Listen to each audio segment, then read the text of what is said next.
Louie? Morning po, tita. Pasensya na po kung bigla pa ako sumultot dito. Nabalitaan ko lang po kayo ni ka na na-confine si Mitch kagabi dito. Okay lang ito. Ano ka pa?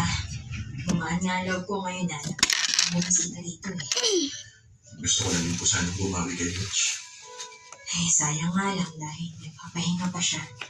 Bigla siyang nahilo kagabi. Hindi talaga magandang pakiramdam na kaya sinugo na namin siya rito sa ospital. Eh, ano raw po bang sabi ng doktor?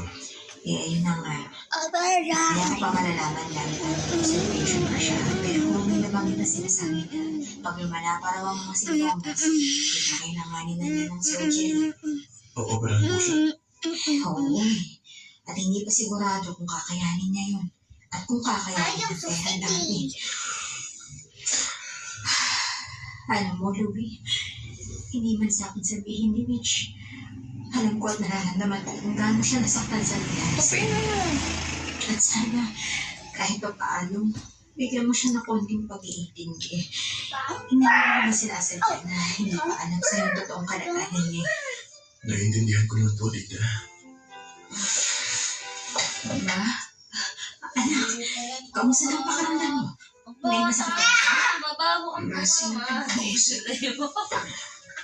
Louie, Hi, Mitch. Kamusta ka? Mabaho ang bunganga, dear. pagpamilin ko na rito. Ano pa ba? Di ba nagpisita ka? Anak, naiwan ko muna kayo ni Louie dito, ha? Kakausapin ko lang si Papa mo sa tawag. Babalik din ako maya-maya.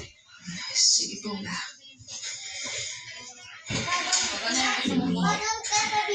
Kaya ka pa pumunta rito dahil sinabihan ka ni Mama o ni Papa. Hindi ah. Kung siya ako pumunta rito para Eh, paano ba nalaman nandito ako? Ang dumi na nito. Actually, lagi ko kasi sinabi ko sa kanya na Bye guys! Mag-iinis na ang mama ni Eya. We've been traveling Southeast Asia for over a year. Because of how we travel, we usually book one-way tickets, which is fantastic. It can sometimes be a headache during the visa application process. This is why we use Onward Ticket. Bye guys! Process you to purchase an actual flight.